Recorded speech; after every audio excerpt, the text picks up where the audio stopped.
خداوند بخشنده بخششگر، سلام به همه شما عزیزان. دکتر میثم رنجبر هستم و خدا رو خیلی شاکر و سپاسگزارم که در یک جلسه دیگه از تحلیل مصاحبه رتبه‌های برتر کنکور در کنار شما عزیزان هستم. امروز می‌خوایم بریم سراغ تحلیل مصاحبه خانم هلسا سنجری، رتبه 64 کنکور تجربی در سال 1404. یه سری اطلاعات اولیه بهتون بدم که هلسا خانم متولد کرمان بوده. مادر و پدرشون جفتشون فوق لیسانس الکترونیک داشتن، کارمند بودن. ایشون تقریبا از پایه هفتم فعالیت جدی خودش رو شروع کرده و بزرگترین نقطه قوتی که برای خودش در نظر گرفته تا این موفقیت رو تونسته به دست بیاره شرکت کردن در آزمون ها به صورت حضوری بوده و علت اصلی این کار رو هم شبیه سازی فضای کنکور دونسته.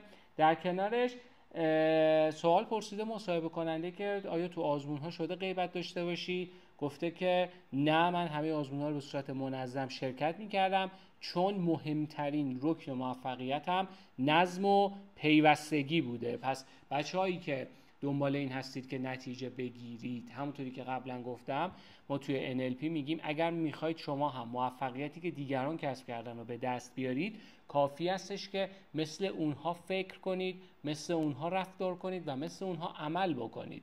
پس نظم و پیوستگی در حضور در کلاس ها علاوه بر اون در حضور در آزمون ها خب داره نتیجه خودش رو نشون میده. پس ما هم باید به این اهمیت بدیم و پیاده سازیش بکنیم. گفته شده که برنامه‌تون رو چطوری شخصی سازی می‌کردین؟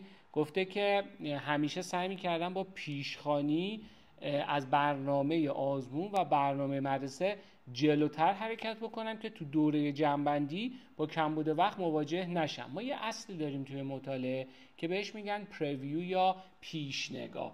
این رو باید با پیشخوانی در واقع تفاوت قائل بشیم. توی پیشنگاه یا پریویو ما دنبال این هستیم که طرف یه ورقی بزنه و درس فردا رو بدونه که کلا راجع به چه چیزهایی میخواد صحبت بکنه.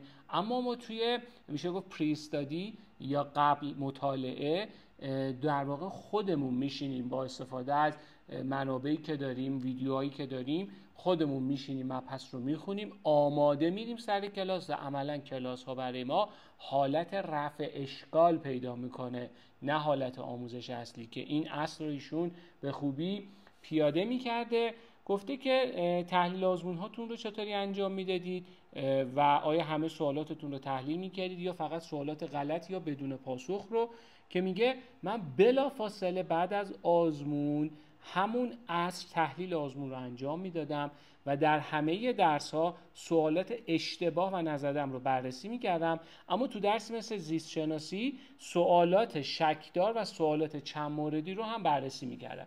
یعنی ایشون میومده تو درس مثل ریاضی و فیزیک و شیمی میرفت سراغ سوالاتی که غلط زده یا نزده، اما تو درس مثل زیست شناسی که دیتیل خیلی مهمه ایشون حتی سوالات درستش یا سوالاتی که چند موردی بوده رو هم تحلیل میکرده.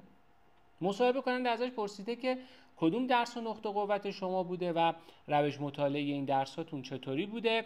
گفته که عموما تو درس فیزیک عملکرد خوبی داشتم و روشم هم اینجوری بوده، بعد از اینکه معلم درس میداده میرفتم سراغ تست های کتب کمک درسی و مطلب رو با آزمون دادن تثبیت میکردم. متاسفانه یکی از باورهای غلطی که اکثر دانش آموزها دارن اینه که فکر میکنن مطلبی رو زمانی خوب میخونن که بعد از اینکه خوندن بتونن به همه سوالا جواب بدن و اگر نتونن همه سوالا رو جواب بدن یعنی خوب نخوندن و بعد دوباره برمیگردن و مطلب رو از ابتدا میخونن و این بزرگترین خطایی هستش که رخ میده. یادگیری یک فرایند، learning is a process، یعنی اینکه شما باید مرحله به مرحله یه سری کارها رو طی بکنید تا یادگیریتون کامل بشه. خوندن شاید 10% مسئله باشه، 90% مسئله برمیگرده به کارهایی که بعد از خوندن باید انجام بدید. همونطوری که این دانش آموز موفق داره میگه من درس فیزیک رو میخوندم، بعد میرفتم منابع کمک آموزشی تستاشو میزدم و بعد با آزمون رو تثبیت میکردم. حالا من توصیه‌ام به شما چیه؟ جزوه‌تون رو، کتابتون رو، هر چه که هست بخونید، بعد برید سراغ حل تمرین همان جزوه یا حل تمرین حالا زوج یا فرد کتابای کمک آموزشیتون. مثلا اگر منبع اصلی شما در درس زیست شناسی کتاب X هستش، بعد از اینکه اون درسنامه‌تون رو خوندید یا جزوه‌تون رو خوندید، اول تکلیف های جزوه یا اون کتاب درسیتون رو انجام بدید، بعد برید سراغ تمرین های زوج همون منبع X.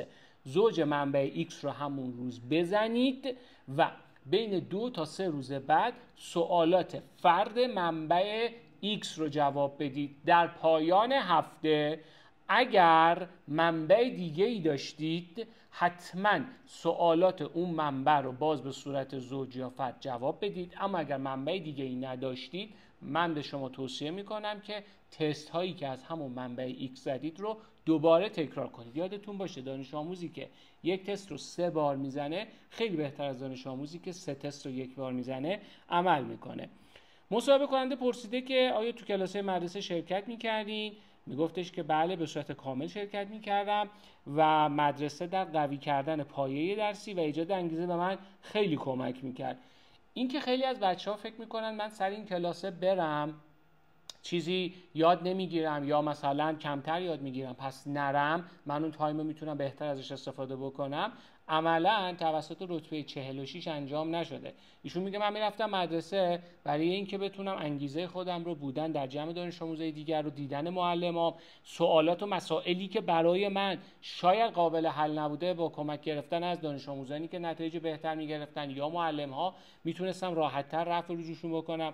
پس بنابراین این تصور که بچه‌ها خیلیاشون میگن آقا ما نریم مدرسه و بتونیم از تایممون بهتر استفاده بکنیم توسط رتبه 46 نقص شده، اسخای میکنم رتبه 64 نقص شده.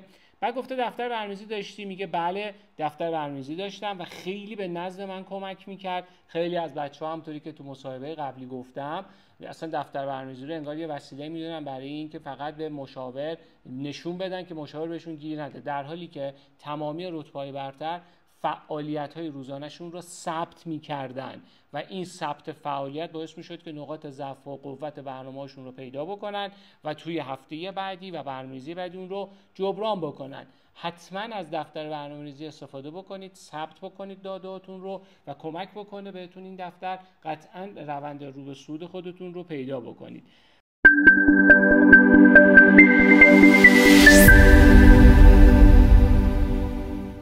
که تو مقایسه بین آزمون تیر ماه و آزمون اردیبهشت ماه پیشرفت چندانی نداشتی، توضیح خاصی نداده، ولی با توجه به اینکه ما سال 1404 یه بحرانی توی کشور داشتیم، عملا برای خیلی از دانش آموزا اون بازه استرس‌زا بوده و در نتیجه میتونم این رو به این ربط بدم که شاید تو موقعیت نتونسته خوب درس بخونه. سوال بعدیش اینه که گفته تو طول سال چقدر به رتبه فکر میکردی و خانواده ازت چه انتظاری داشته؟ گفته که باز مشابه ایمان نوشاد گفته که پدر مادرم و خودم به رتبه فکر نمی کردیم، اما پدر مادرم همیشه پیگیر تحصیلیم بودن و میگفتن که باید رتبه خوبی کسب بکنی.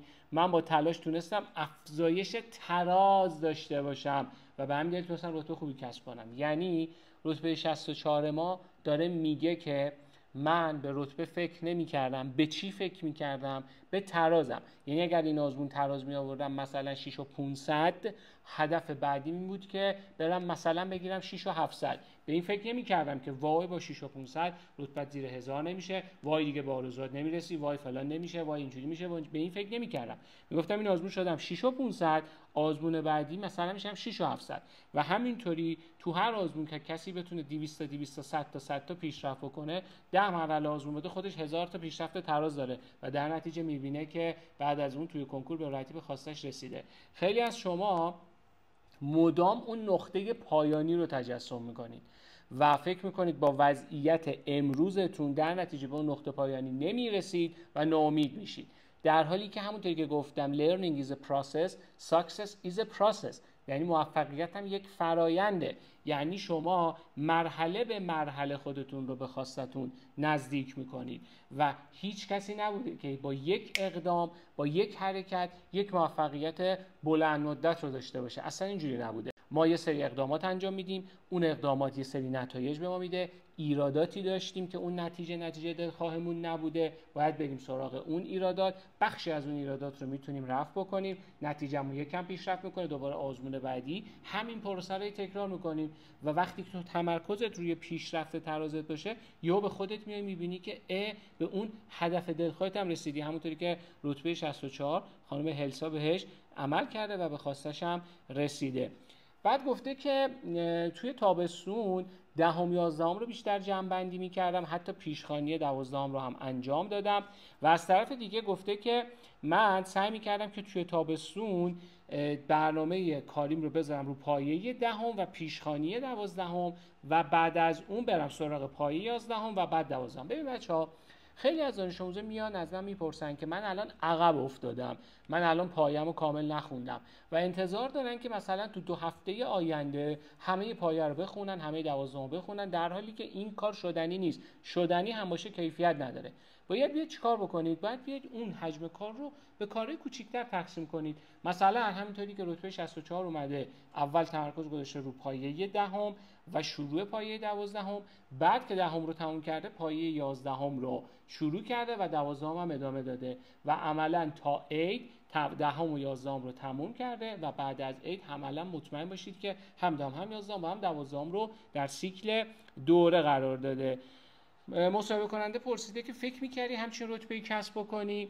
گفتش که من انتظارم رتبه‌ای بین 80 تا 150 منطقه 2 بوده. چرا این انتظار رو داشته؟ چون تمامی کسانی که تحلیل‌های آزمونشون رو به صورت منظم و منسجم انجام دادن، حتما بعد از کنکورشون رفتن تصحیح کردن، درصدشون رو گرفتن و تخمین رتبه‌ای رو هم برای خودشون زدن. همون کاری که من کردم و کلی دیگه از رتبه برتر که تو مصاحبه‌ها قطعا بهتون ثابت خواهد شد، این کار انجام میدادن. میگه من انتظارم بود که رتبه‌ام 80 تا 150 منطقه 2 بشه. زمانی که نتایج اعلام شد، مادرم زودتر از من مطلع شد و همه از خوشحالی گریه می‌کردن و من اطلاع دادن و این یعنی همون حس غرور و افتخاری که هم خود دانش آموز، هم خانواده و هم کادر آموزشی با موفقیت هر دانش آموز به دست میاره. شاید خیلی از دانش آموزا فکر بکنن که معلم همین که پولش رو میگیره احساس خوبی داره، در حالی که نه، اینطوری نیستش. معلم هم وقتی که نتیجه کارش رو میبینه خیلی خوشحال میشه. باور کنید اون لذت و شادی که از موفقیت شما به دست میاد با هیچ پولی در جهان برای معلم ها و کادر آموزشی برابری نمیکنه و قطعا همین حس خانواده ها دارن و اینو مطمئنم خیلی از بچه‌ها از اینکه خانواده هاشون دارن درشون هزینه میکنن شاید احساس عذاب وجدان داشته باشن، احساس گناه بکنن که بدترین نوع احساس هستش و به خاطر اون احساس عذاب وجدان و اون احساس گناه استرس زیادی رو هم تجربه میکنن که اگر نتیجه نگیرن چی میشه، در حالی که همه پدر مادرها، همه معلم‌ها تلاش که میکنن دنبال رسیدن به اون حس غرور و افتخار هستن و شما دانش آموز عزیز باید خیلی خوشحال باشید و خدا رو شاکر باشید که این توانمندی در وجود شما هست که میتونید با تلاشتون و به دست آوردن موفقیت هاتون مایه افتخار و شادی یک گروه بزرگی از انسان‌ها باشید و این فرصت و نعمت بزرگی که در اختیار شما هستش و این دانش آموز ما با اینکه پدر مادرشون هم گفت تو مصاحبهش خیلی پیگیر بودن، موقع اعلام نتایج انقدر احساس خوبی داشتن که اون حس با هیچ چیزی در جهان برابری نمی‌کنه. خب به پایان تحلیل مصاحبه رتبه 64 گروه تجربی خانم هلسا سنجری رسیدیم. قطعاً تو ویدیوهای دیگه تحلیل‌های بیشتر و راهکارهای بیشتر با شما عزیزان به اشتراک میذاریم. اگر سوالی دارید در ارتباط با این مصاحبه یا حالا بحث‌های شخصی‌تر، میتونید توی کامنت همین پست سوالتون رو مطرح بکنید و من یا در همین کامنت یا در ویدیوهای بعدی به سوالات شما عزیزان پاسخ خواهم داد. مرسی از همراهی شما. خدا نگهدار.